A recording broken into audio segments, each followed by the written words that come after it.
Welcome to Aaron Explains, the show where my friend Aaron explains something to me, and today we're back talking about Pluribus. This was episode 7. Episode 7. I think this is the episode that really defined, if you are not into character shows, purely into mystery box shows, this episode I think would have left you really bored. Yes, except it didn't leave us really bored. No. And I also, I'm obsessed with how it's shot. I think it's absolutely beautiful, and I recognize that some of the scenery is not in the places where it well, all of the New Mexico to be. All the New Mexico stuff is the New Mexico stuff. It's the international stuff. Yeah, and I think that part of having it travel has allowed us to sort of establish certain interesting things about the way the world is now.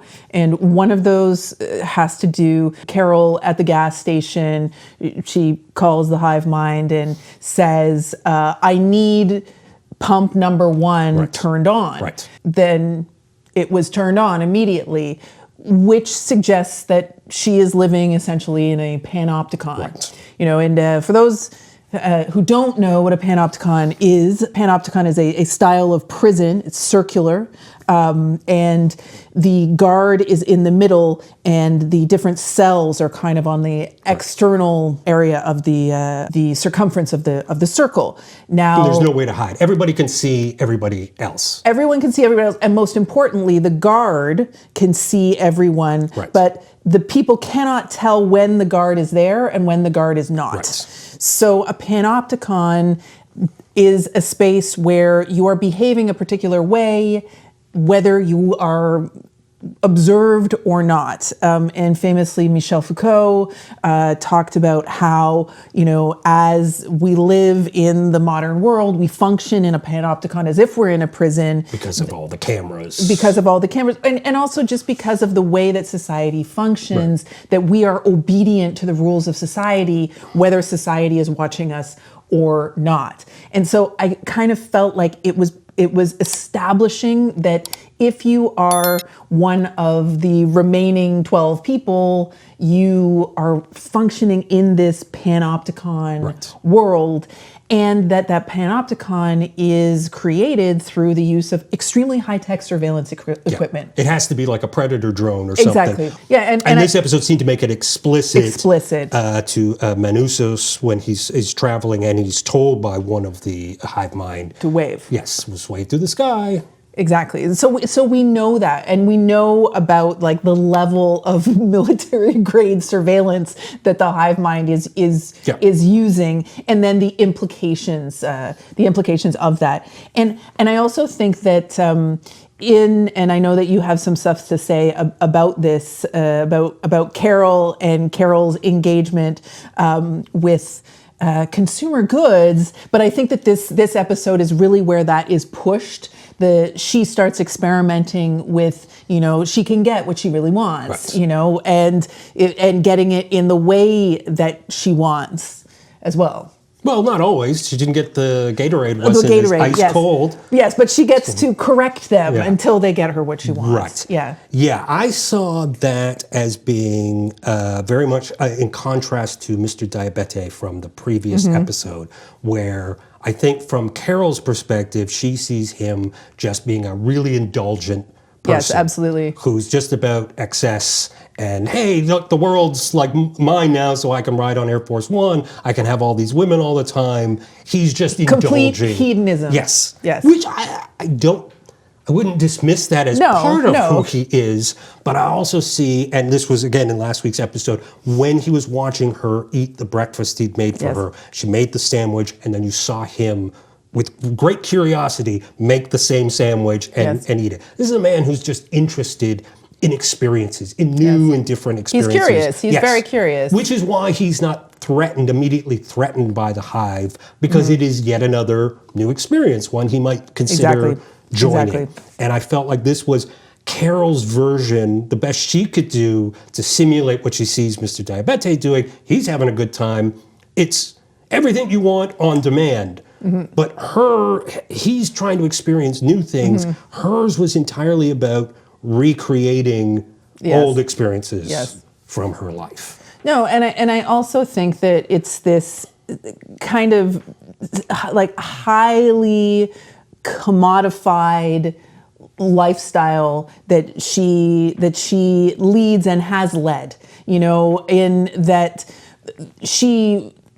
the things that she goes out to get an experience, you know, she ends up going to the golf course, getting the fancy car, having the fancy dress, eating the fancy meal, taking artwork home from the taking gallery. artwork home from Georgia O'Keeffe. Right. But I do think that one of the things that's interesting about a lot of the experiences that she's looking for, and again, you know, I'm going to go back to my whole like obsession with the show being about issues of authorship, that, you know, she does seem really interested in things that have been created by individual human beings. Music, you know, she's because of course there's no radio stations anymore, so she's singing the songs or having them played for her in ways that are possible. Mix CD or the player piano thing.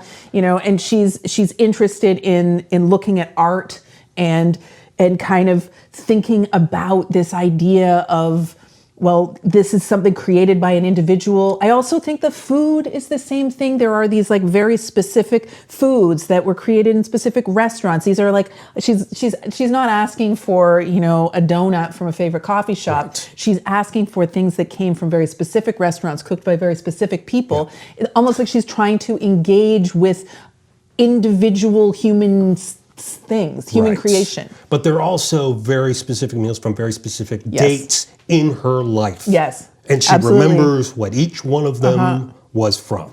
Yeah. So yeah, it's certainly the commodity thing, because I mean, we all, if we're living in North America, we're all, or Western Europe really, we're all indulging in that. Yes. When we think of our favorite things, it's going out, so it's spending money somewhere to get something. So she's trying to recreate that element of her life. But then there's sort of like, it's like the limits of commodity culture, and like, not to get like too academic or literary or whatever, it made me think of this, you know, story by James Joyce called Araby, where it's about a young man who's going to the Araby Bazaar in Dublin to find a gift that equals the love he has for his beloved, you know, his girlfriend.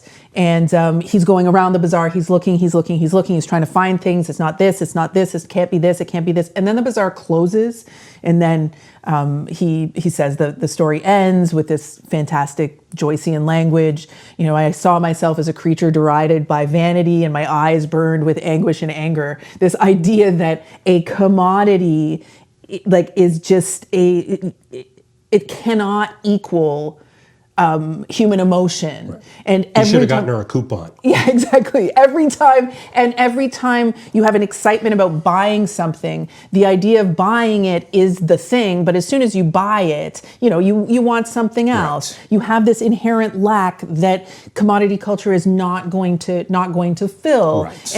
And this is, I think, what is happening with Carol in this situation, is that she's trying to see if she can fill that lack some way. Right. And she gets to the point where she thinks that she can't. Yeah. You know, and that's when she basically tries to commit suicide. Or is going to allow it to happen. She's not going to fight it. Yeah. She's not going to fight it. And when that doesn't happen, then she has to look for the next thing. And I think that one could see the hive mind as being yet another commodity that she's wanting them to come back, because all of these other things that she has engaged with had not given her that what she wants, and so this is the next thing. Right.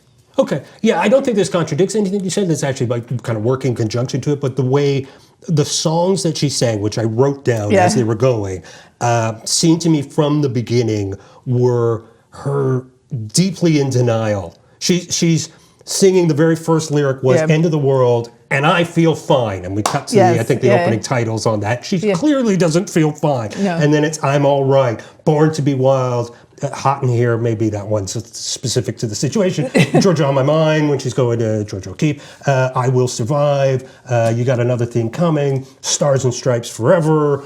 Like, everything about that seemed to me her, like, you're not bothering me. This doesn't bother me. I'm going to be fine on my own. And it's bullshit. It's clear bullshit, which then kind of got me looking at, within this episode, I think there are 3 characters. There's the Carol storyline and the Manus's storyline. But there is also a 3rd character in this, which is the hive mind, which is a singular character at this point. It has different interfaces, but it is one character. And that character and the hive mind and Manusis, they both want things. Yes, absolutely. The hive mind wants to come back and have a relationship with Carol. Manusis wants to save the world. He says that over and over and over in his... This is contrasting to her all these songs she's singing. He's got this mantra he's practicing in English. Over and over again. Which seems to have a lot more conviction behind it, behind her stated, I feel fine, which has no conviction behind it. But at the end of the day, they both want things. She needs something.